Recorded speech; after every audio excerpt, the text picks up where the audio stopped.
ኩላሊታችን በየቀኑ በሰውነታችን ውስጥ ያለውን ሙሉ ደም በቀን እስከ 40 ጊዜ ያህል በማጣራት መርዛማ ነገሮችን፣ አላስፈላጊ ኬሚካሎችን እና ትርፍ ፈሳሾችን በሽንት መልክ አውጥቶ የሚያስወግድልን እጅግ አስገራሚ ተፈጥሯዊ ማጣሪያችን ነው።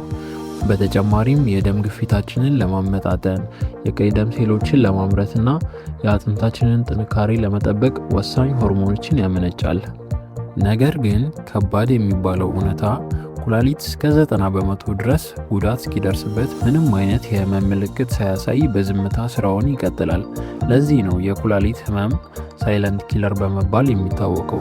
አብዛኞቻችን በየቀኑ በምናደርጋቸው ጥቃቅን ነገር ግን ከባድ የሆኑ የዕለት ተዕለት ስህተቶች ምክንያት ሳናውቀው ይህንን ወሳኝ አካላችንን ደረጃ በደረጃ ያበላሸነው እንገኛለን። ዛሬ በጤና ፕላስ ቻናላችን በየቀኑ ኩላሊታችንን አደጋ ላይ የሚጥሉ 10 ዋና ዋና ስህተቶችንና ኩላሊታችንን በጥሩ ጤንነት ላይ ለማቆየት የሚረዱ የተፈጥሮ መንገዶችን በዝርዝር እንመለከታለን። ለቻናሉ አዲስ ከሆናችሁ ሰብስክራይብ በማድረግ የጤና ፕላስ ቤተሰብ ይሁኑ። ቪዲዮ ላይክ በማድረግ ደግሞ ለብዙዎች እንዲደርስ አድርጉ። ሳናውቀው ኩላሊታችንን የሚያበላሹ 10 የዕለት ተዕለት ስህተቶች። አንደኛ፣ በቂ ውሃ ለመጠጣትና የጥማት ስሜት እስኪመጣ መጠበቅ። የኩላሊታችን ዋና ስራ ደማችንን አጥልሎ መርዞችን ማስወገድ ነው። ለዚህ ስራ ደግሞ በቂ ፈሳሽ ያስፈልገዋል። በቂ ውሃ የማንጠጣ ከሆነ በደማችን ውስጥ ያሉ መርዛማ ነገሮች፣ ዩሪክ አሲድና ማዕድናት በኩላሊት ውስጥ የመከማቸት እድላቸው ይጨምራል። ይህ ደግሞ ማዕድናቱ ተጣብቀው ለኩላሊት ጠጠር ወይም ኪድኒ ስቶንስ እንዲፈጠሩ ያደርጋል። በጊዜ ሂደትም የኩላሊት ሴሎች በመርዞች በመጠቃታቸው የአጣዳፊ የኩላሊት ድካም ያጋልጠናል። ሁለተኛ፣ የህመም ማስታገሻ መድኃኒቶችን በብዛት መውሰድ። ለትንሽ ራስ ምታት፣ የጡንቻ ህመም ወይም የወገብ ህመም በየፋርማሲው እየሄድን የምንገዛቸው የህመም ማስታገሻዎች እንደ ኢቡፕሮፊን፣ ዳይክሎፌናክ፣ ኔፕሮክሲን ያሉ መድኃኒቶች በከፍተኛ ሁኔታ ከወሰድናቸው ወደ ኩላሊት የሚሄደውን የደም ዝውውር ይቀንሱታል። ኩላሊታችን በቂ ደምና ኦክሲጅን ካላገኘ ደግሞ የኩላሊት ማጣሪያ ሴሎች ወይም ኔፍሮንስ መሞት ይጀምራሉ። ሶስተኛ፣ የሽንት ፍላጎትን አፍኖ መያዝ።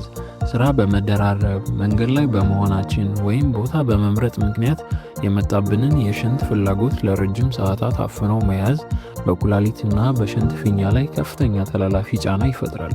ሽንት ለረጅም ሰዓት ሲያዝ በሽንት ፊኛ ውስጥ ባክቴሪያዎች እንዲራቡ ምቹ ሁኔታ ይፈጠራል። ይህ ባክቴሪያ ወደ ላይ ወደ ኩላሊት በመውጣት ከባድ የኩላሊት ኢንፌክሽን ያስከትላል። አራተኛ፣ ከመጠን በላይ ጨውና የተቀነባበሩ ምግቦችን መመገብ። በምግባችን ውስጥ ያለው ከፍተኛ የጨው ወይም ሶዲየም መጠን በሰውነታችን ውስጥ ውሃ እንዲከማች በማድረግ የደም ግፊታችን እንዲጨምር ያደርጋል። ከፍተኛ ደም ግፊት ደግሞ በኩላሊት ውስጥ ያሉትን እጅግ ደቃቅና ስስ የሆኑ የደም ስሮች ወይም ግሎመሩላይ በመስበር እና በማበላሸት ኩላሊታችን ደምን የማጣራት አቅሙን እንዲያጣ ያደርገዋል። አምስተኛ፣ ከመጠን በላይ ስኳርና የታሸጉ ለስላሳ መጠጦችን ማዘውተር። ስኳር የበዛባቸው ምግቦችና የታሸጉ ለስላሳ መጠጦች ለስኳር በሽታና ለክብደት መጨመር ብቻ ሳይሆን በኩላሊት በኩል አስፈላጊ የሆኑ ፕሮቲኖች በሽንት መልክ እንዲወጡ ያደርጋሉ። ፕሮቲን በሽንት ውስጥ መውጣት ጀመረ ማለት የኩላሊታችን ማጣሪያዎች የተቦረቦሩ መሆናቸውን የሚያሳይ የመጀመሪያ ከባድ ማስጠንቀቂያ ነው። ስድስተኛ፣ ከመጠን በላይ የሬድ ሚት ወይም የቀይ ስጋ አወሳሰድ። የእንስሳት ፕሮቲን በተለይ የቀይ ስጋ በሰውነታችን ውስጥ በሚፈጭበት ጊዜ ከፍተኛ መጠን ያለው አሲድ ይፈጠራል። ኩላሊታችን ይህንን አሲድ ከደማችን ውስጥ ለማስወገድ ከበፊቱ እጥፍ ስራ እንዲሰራ ይገደዳል። ይህም አሲዶሲስ ለተባለ ሁኔታ አጋልጦ የኩላሊት ህዋሳትን ያደክማል። ሰባተኛ፣ የእንቅልፍ ማጣት። የኩላሊት ቲሾዎች ራሳቸውን የሚያድሱትና የሚጠግኑት እኛ ማታ ተኝተን በምናርፍበት ሰዓት ነው። በየቀኑ በቂ እንቅልፍ የማናገኝ ከሆነ የኩላሊታችን የተፈጥሮ የእድገትና የጥገና ሂደት ስለሚስተጓጎል ለተለያዩ የኩላሊት በሽታዎች የመጋለጥ እድላችን ከፍ ይላል። ስምንተኛ፣ የአልኮል መጠጦችን ከመጠን በላይ ማዘውተር። አልኮል መጠጣት ሰውነታችን ከፍተኛ የሆነ የፈሳሽ እጥረት ወይም ዲሃይድሬሽን እንዲገጥመው ያደርጋል። በተጨማሪም ኩላሊታችን አልኮልን ከደማችን ለማጣራት በሚያደርገው ጥረት ላይ ከፍተኛ ጫና ስለሚፈጠርበት ደምን በደንብ የማጣራት ተፈጥሯዊ አቅሙን በከፍተኛ ሁኔታ ይጎዳል። ዘጠነኛ፣ የሲጋራ ማጨስ ልምድ።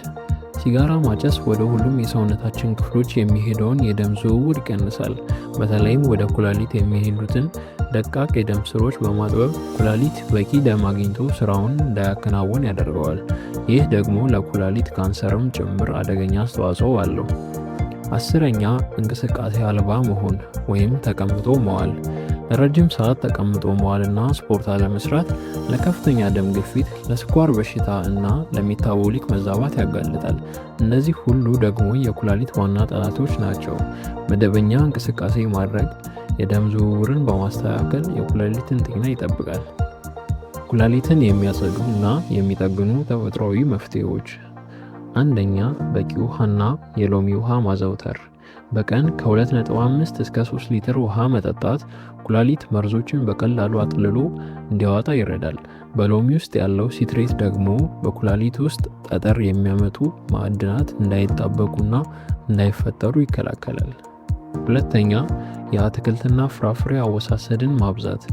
እንደ ሴለሪ፣ የካሮት ጭማቂ እና ጥቁር አረንጓዴ ቅጠል ያላቸው አትክልቶች በውስጣቸው ከፍተኛ አንቲኦክሲዳንት ስላላቸው የኩላሊት ሴሎች እንዳያብጡና እንዳይጎዱ ይከላከላሉ። 3ኛ የህመም ማስታገሻዎችን በብዛት አለመውሰድ። ህመም ሲሰማን መድኃኒት ከመውሰዳችን በፊት በቂ እረፍት ማድረግ፣ ውሃ መጠጣት ወይም ተፈጥሯዊ ማሳጆችን መጠቀም የኩላሊታችንን ዕድሜ ያራዝመዋል። በአጭሩ ኩላሊታችንን መንከባከብ ህይወታችንን ለመታደግ በጣም አስፈላጊ ነው። በቂ ውሃ በመጠጣት፣ የህመም ማስታገሻዎችን በብዛት ባለመጠቀም፣ ሽንት ሳያፍኑ በመሽናት እና ጨውን በመቀነስ ኩላሊታችንን ከከባድና ከማያገግም ጉዳት መጠበቅ እንችላለን። ቪዲዮ ከተመቻችሁ ላይክ እና ሼር ማድረጋችሁ እንዳትረሱ። እናንተ በቀን ስንት ሊትር ውሃ ትጠጣላችሁ? ኮሜንት ላይ ጻፉልን። በቀጣይ ቪዲዮ እስክንገናኝ ጤናችሁ ፕላስ ይሁን። ቻው።